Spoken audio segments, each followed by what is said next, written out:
ಬೇಸಿಗೆ ಕಾಲ ಆರಂಭ ಆಗ್ತಾ ಇದ್ದ ಹಾಗೆ ಜನಸಾಮಾನ್ಯರು ಬಿಸಿಲ ಬೇಗೆಯನ್ನ ತಾಳಲಾರದೆ ಒದ್ದಾಡಿ ಹೋಗ್ತಾ ಇದ್ದಾರೆ. ಅವರಿಗೆ ಹೆಚ್ಚಿನ ಪಾನೀಯಗಳತ್ತ ಮನಸ್ಸು ಓಲ್ತಾ ಇದೆ. ಅಂದ್ರೆ ಈ ಎಳನೀರಾಗಿರಬಹುದು, ಪಾನಕಗಳಾಗಿರ್ಬೋದು ಅಥವಾ ಅನ್ಯ ಕೋಲ್ಡ್ ಡ್ರಿಂಕ್ಸ್ ಗಳತ್ತ ಜನ ವಾಲ್ತಾ ಇದ್ದಾರೆ. ಹೀಗಿರ್ಬೇಕಾದ್ರೆ ಪ್ರಾಣಿ ಪಕ್ಷಿಗಳ ಗತಿ ಏನು ಅನ್ನೋದನ್ನ ಯೋಚನೆ ಮಾಡಿ ಇದೀಗ ಒಂದು ನಿಸರ್ಗಧಾಮವೊಂದು ಅವುಗಳ ಸಹಾಯಕ್ಕೆ ಧಾವಿಸಿರುವಂತದ್ದು ಅಥವಾ ಅವುಗಳಿಗೆ ತಂಪೆರುವಂತಹ ಕೆಲಸವನ್ನ ಮಾಡ್ತಾ ಇದೆ.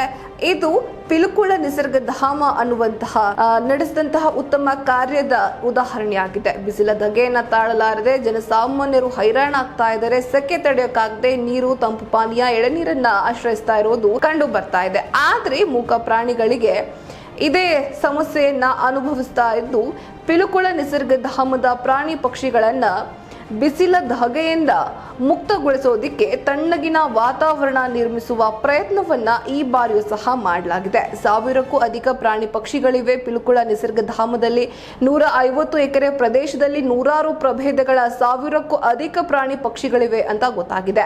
ಹೆಚ್ಚಿನ ಪಕ್ಷಿಗಳು ಸದ್ಯದ ಸೆಕೆಯ ವಾತಾವರಣವನ್ನ ಎದುರಿಸಲಾಗದೆ ಹೈರಾಣಾಗಿ ಹೋಗಿದೆ.